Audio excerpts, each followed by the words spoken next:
ధనుష్ గారి latest movie ఇది. And ఈ సినిమా అయితే చాలా బాగుందని చెప్పుకోవాలి.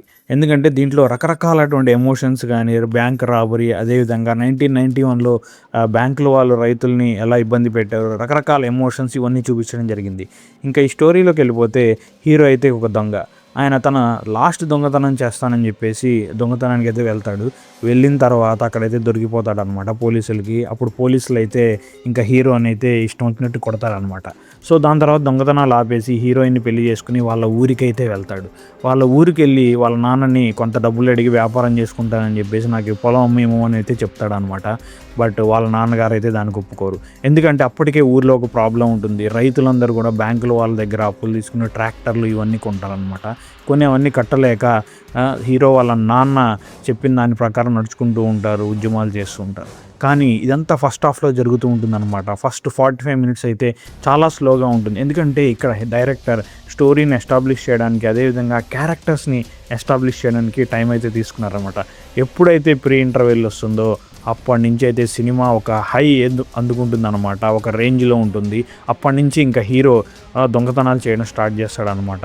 అసలు హీరో మళ్ళీ దొంగతనాలు ఎందుకు చేశారు, వాళ్ళ నాన్నకి ఏమైంది, వాళ్ళ నాన్న అండ్ అదేవిధంగా ఆ ఊళ్ళో ఉన్న రైతులందరినీ బ్యాంకుల వాళ్ళు ఎలా మోసం చేశారు, దాని నుంచి హీరో అందరిని ఎలా కాపాడాడు అనేది మిగిలిన స్టోరీ అనమాట. సో ప్రీ ఇంటర్వెల్ నుంచి ఇంటర్వెల్, దాని తర్వాత వచ్చే సెకండ్ హాఫ్లో మొత్తం కూడా స్క్రీన్ ప్లే అయితే చాలా గ్రిప్పింగ్గా ఉంటుంది. ఎలాగంటే మీరు సీట్ ఎడ్జ్ని కూర్చొని అయితే చూస్తారనమాట. అటువంటి సీన్లు అయితే ఉంటాయి. ముఖ్యంగా ధనుష్ గారు ఆ రాబరీ సీన్స్లో కానీ, అది చూపించిన విధానం కానీ ఎట్లా అంటే మనం ఇంకా అసలు దొరికిపోతాడా అని చెప్పేసి అనుకుంటూ ఎంతో ఇంటెన్సిటీతో చూస్తూ ఉంటాం అనమాట.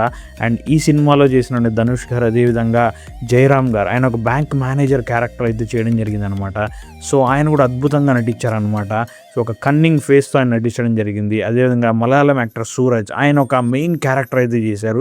ఆయన దీంట్లో డిఎస్పీ రోల్ని అయితే పోషించారనమాట. ఈ బ్యాంకు దొంగతనాన్ని అడ్డుకోవడానికి ఎలాగైనా దొంగను పట్టుకోవాలని ఆయన వేసి రకరకాల ప్లాన్స్ కానీ, వాటన్నిటిని హీరో ఏ విధంగా ముందుగానే ఐడెంటిఫై చేసి దొరకకుండా ఎలా ఉన్నాడు అని చెప్పేసి అటువంటి సీన్లు అన్నీ దీంట్లో ఉంటాయన్నమాట.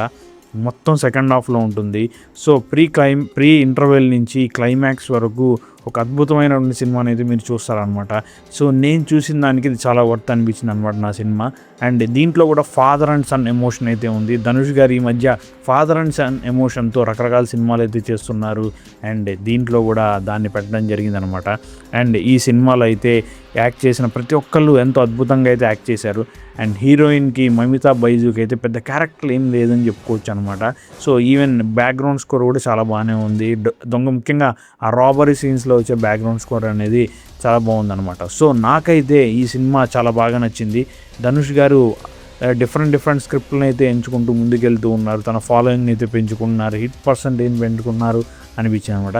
సో ఈ సినిమా మీరైతే చూసేయండి. చూసిన తర్వాత ఎలా అనిపించిందని కామెంట్ రూపంలో తెలియజేయండి. అండ్ నా ఛానల్ ఫస్ట్ టైం చూసిన సబ్స్క్రైబ్ చేసుకోండి. Thank you so much. Good bye.